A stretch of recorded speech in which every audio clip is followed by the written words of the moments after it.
여기 이제 받침대 위에 동상이 서 있고요. 그 동상을 올려다보는 사람이 있습니다. 만약에 이 사람이 여기서 이 동상을 올려다본다면 이런 시야각이 생깁니다. 그리고 조금 더 가까이서 보겠다 하고 여기서 만약에 봤어요. 그럼 시야각이 이렇게 생기고요. 더 가까이 가서 봤어. 만약에 바로 코앞까지 갔어. 그래서 올려다봐. 시야각이 이렇게 생깁니다. 지금 세 개만 일단 예를 들었습니다. 그러면 이제 여기 빨간색으로 이제 시야각이 이제 표시를 한번 해볼게요. 이 사람의 눈으로 동상을 올려다보는 각도입니다. 자, 뭐 그림에서는 잘 표시가 안 날 수도 있지만 어쨌든 이 어디쯤 가서 올려다보느냐에 따라서 이 각도가 달라집니다. 그런데 너무 또 가까이 가면은 오히려 이 시야각이 작아지고요. 그렇다고 또 너무 멀리 가서 봐도 각이 작아질 겁니다. 그럼 적당한 어느 정도 위치, 이 동상이 있는 지점에서 적당한 위치에서 봤을 때 이 빨간색으로 표시된 시야각이 가장 커지게 될 텐데요. 그때 이제 동상이 가장 크게, 가장 잘 보이는 것이라고 치고, 그럼 그때의 거리 x가 얼마일까? 이런 얘기죠. 여기서는 중간에 있는 애를 뭐 제일 시야가 크게 나온다고 치고 이제 얘기를 하는 거예요. 그럼 그때 이 동상이 있는 위치에서 그 사람이 있는 거리까지 있는 곳까지의 거리 x가 어떻게 되겠는가? 쉽게 말해서 어느 정도 떨어져서 봐야 동상을 제일 크게 잘 볼 수 있느냐, 그런 얘기가 되겠습니다. 그래서 이거를 단순하게 직각삼각형으로 한번 나타내 볼게요. 그리고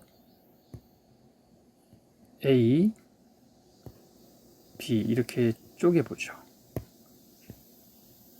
이 A가 빨간색으로 이제 A를 썼는데, A가 나타내는 것은 동상의 높이가 되고 B가 나타내는 것은 그 동상을 받치고 있는 받침대의 높이가 되는 겁니다. 그리고 이 부분이 바로 이 꼭지점 부분이 사람의 눈입니다. 그 올려다보는 사람의 눈이에요. 그래서 여기 이제 알파라고 치고 여기를 베타라고 치면은 알파가 바로 이 사람 눈이 동상을 올려다보는 시야각이 되겠습니다. 그래서 이 문제는 결국에는 이 알파가 최대일 때 그때 과연 x가 무엇이냐 라는 문제가 됩니다. 알파가 최대일 때 그때 x는 얼마냐, 그걸 풀어보려고 하는 거예요. 자, 그러면 이제 식으로 한번 나타내 보겠습니다. 탄젠트가 나와야 되겠네요. 자, 결국 우리는 탄젠트 알파가 최대일 때 x는 이라는 문제로 바꿔도 상관없어요. 이 문제에서는.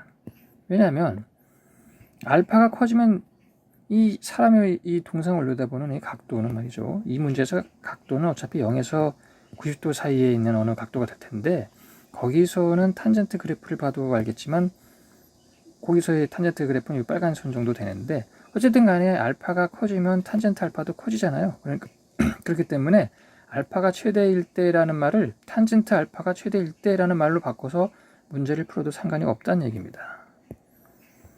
자, 그러면 이거를 탄젠트로 한번 나타내 볼게요. 자, 탄젠트 베타는 x분의 b죠. 그리고 탄젠트 알파 플러스 베타는 이제 x분의 a 플러스 b가 됩니다. 근데 우리가 주목을 해야 될 거는 알파잖아요, 알파. 근데 이제 탄젠트 알파로 바꿔서 해도 된다고 했으니까 탄젠트 알파에 주목을 할 겁니다.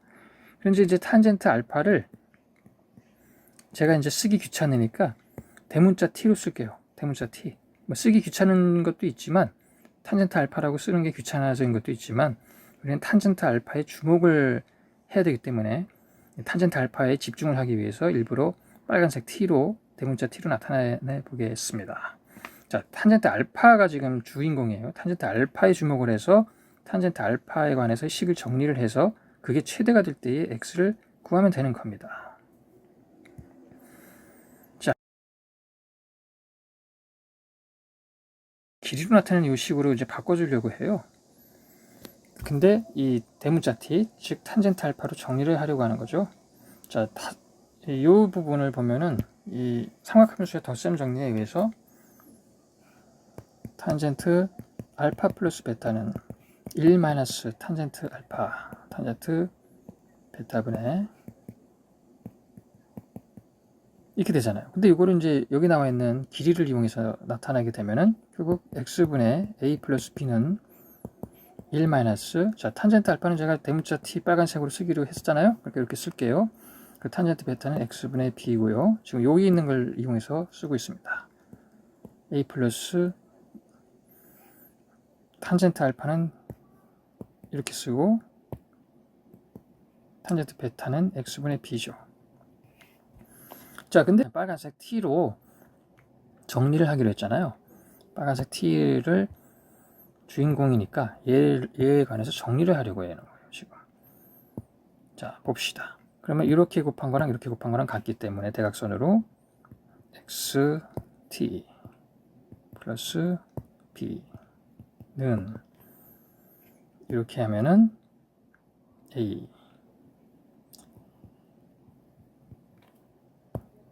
여러분들이 직접 해보시면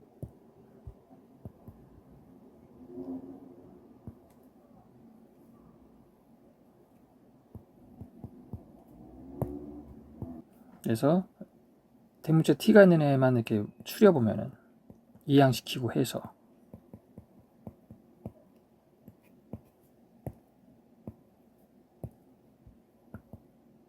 결국 a 이렇게 됩니다. 왜냐면 이제 b는 뭐 일단 지워지고 이렇게 정리가 돼요. 자, 이제 거의 다 됐죠? 그러면 t는 x 플러스 x분의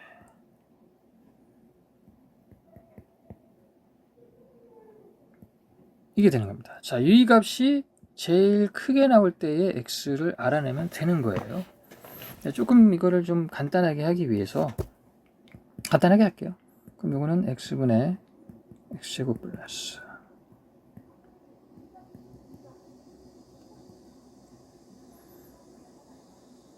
분의 a 결국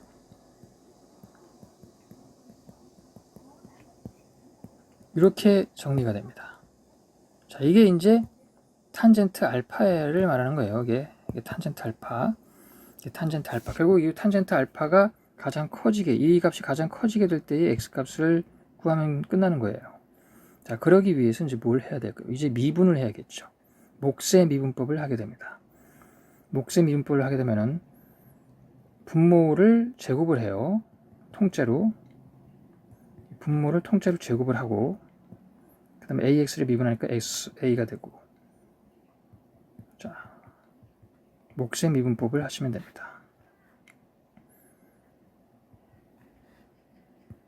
이렇게 돼요. 미분한 거예요, 지금 미분. 그러면 이제 분모 부분은 그냥 그대로 쓰고요. 위에 분자 부분만 어떻게 좀 정리를 해주게 되면은 뭐 지워지고 뭐 이렇게 하게 되면은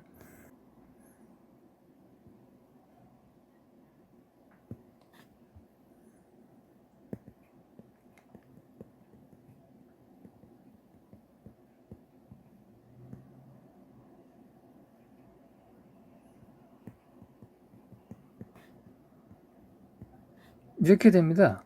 자, 이게 0이 되는 걸 찾아야 돼요. 이게 0이 되는. 왜냐면 거기서 이게 극값을 가지거든요.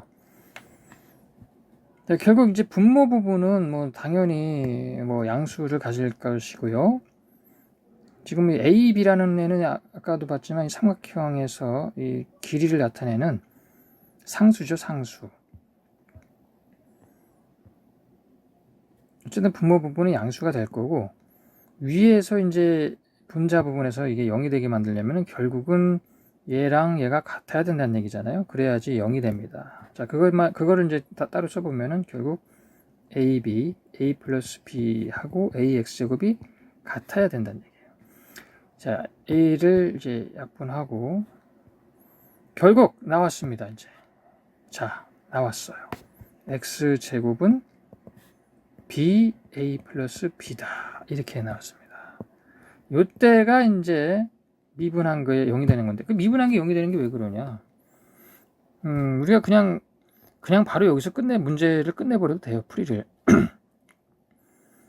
멀리 떨어져 있을 때 작고 너무 멀리 떨어져 있으면 시야각이 작고 그렇다고 너무 가까이 와도 작고 그래서 그 사이 어딘가에 봤을 때 시야각이 가장 크게 나오는데 그 어딘가가 바로 x가 요럴 때거든요. 자, 제곱이니까 제곱 안 한 걸로 바꾸면 루트만 씌우면 돼요. 예, 요게 최종이네요. 이게. 자, 요게 이때의 x가 됩니다. 근데 그렇게 봐도 되는데 조금 더 그래도 미식적으면, 자, 이 부분을 보면은 얘는 뭐 그냥 플러스고 분모는 그냥 플러스고요. 분자 부분을 봤을 때 만약에 x 값이 얘보다 크게 되면은 마이너스가 됩니다.